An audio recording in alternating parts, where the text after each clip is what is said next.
Maybe you actually love playing video games more than starting an app company. When I was growing up, playing video games was a waste of time. Today, I think we can all agree, a professional esports superstar for the next 50 years, probably behind proper football and basketball, is going to be the biggest athlete in our world. This is nothing you could see 7 or 10 years ago. You owe it to yourself to make sure that you're building a company around what you love, not because cryptocurrency is the current fad. When you chase money, you lose. Always and forever, even when you achieve the money. This is how humans are wired. My great legacy in my aspiration to be someone that gets written about like Robin Hood is giving it for free. Yeah, like the thing that if somebody asks me what are you most proud of, I'm literally giving away all my best shit for free. I don't know what else to say. A lot of people that kind of look like me build audience to the masses, but then try to sell to that audience. Correct. Right? Here's the $4,000 ebook. Here's the come to my mastermind. What I do is, back to your analogy, this is why I thought of it too, I do business with Chase and Budweiser and AAA list celebrities, but for the masses, it's free. I'm obsessed with over delivering.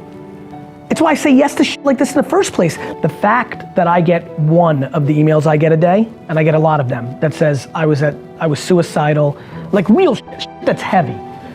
That trumps anything I will ever do professionally. One person telling you that they were going to take their life and that your videos and podcasts made them not is disproportionately greater than if I bought all 32 NFL teams, and I mean that. Everybody gets hyped when I hype them like this, then they do it for 4 days, a week, a month, nothing happens, they're like, F that. Did you look carefully at the 2009 and 2010 tweets, how much engagement they had? Versus now? Yeah, did you or not? No. You know that some of those tweets only had 2 likes and a share? I did know, yes. People forget what my 2009 and 10 looked like. Everybody starts with only 1 like. Here's the tactical part. You put a ton of content, eventually something kind of goes viral and you spend a load of money against it because people prove that they gave a Please understand my biggest truth here today, which is if you are not sharing your thoughts, your process, your journey, your progress to achieving your goals, the stories you want to tell about your startup, product, service, if you are not communicating to the world, and if you're not thinking about what's valuable to them, not what's valuable to you when you communicate, and that is a very big point, I'll say it one more time. If you are not communicating to the world, and when you're communicating, if you're not thinking about what's valuable to them versus what you're putting out for yourself, you are basically irrelevant in a 2019 world. As much as it may be difficult for many in this room, if you are not living through here, you are not known.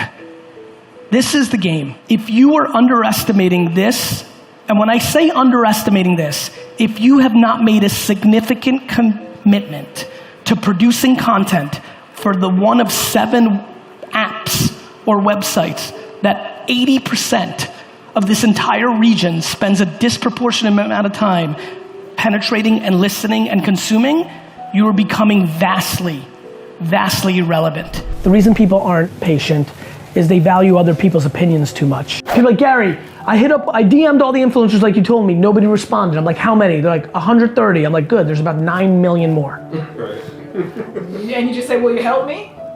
No, because that's not the way to position it, right? Because most people won't answer that, because somebody who's got an audience, that's all they see. Right. I would say, how can I help you? Right. That was my question. You see where I'm going? Yeah. Like, yo, I f with you. Like, how can I help you? But then, like, if you don't have any leverage, like, Yes, you do. You have your time. You never know. D-Rock didn't have any leverage. D-Rock asked me 4 times, and then finally I said, yeah, fine, make me a video. I'm not even in that mindset, and then this all happened because of it. That's real. Wow. That's real. That's the story. That's the story. He asked me 4 times, I want to make a video for you. He was a video guy. I wasn't making content like that then. But it was in my mind. And by the 4th time, I was like, you know what, F it. Okay, make me a free video, show me. here we are. Now he's the word that people use, like people literally say, literally a verb. Literally, people are like, my D-Rock's name is Rick. I'm like, you know D-Rock's a name. You know what I mean? It's real. And you know what? I said this at the time to D-Rock. I said, you're gonna impact people. Like, do you know how awesome it is for people that love to do it? You know how many people wanted to make documentaries their whole lives, yet only 74 people a year get to do them, and now 74,000 people a year get to do it? All it takes is one person. I just don't care about the money. Yeah. Like, I'm fine making 47,000 a year and reading all the comments on Instagram and LinkedIn that I was a loser and lost it all. Interested. So what do you want to be remembered for at the end? That I gave a hell of a lot more than I took. Okay. I want to be the greatest entrepreneur of all time, because entrepreneurship is what I do, and I think the way to do that is to A, build big businesses and exits and companies and put the points on the board. Right. But who I am. Okay. Right? Yeah, I absolutely. mean, like I want to inspire the most entrepreneurs to be happy, not just successful. Okay. Like, there's so many people who are going to be unhappy making $1 million a year that would have been thrilled making 630.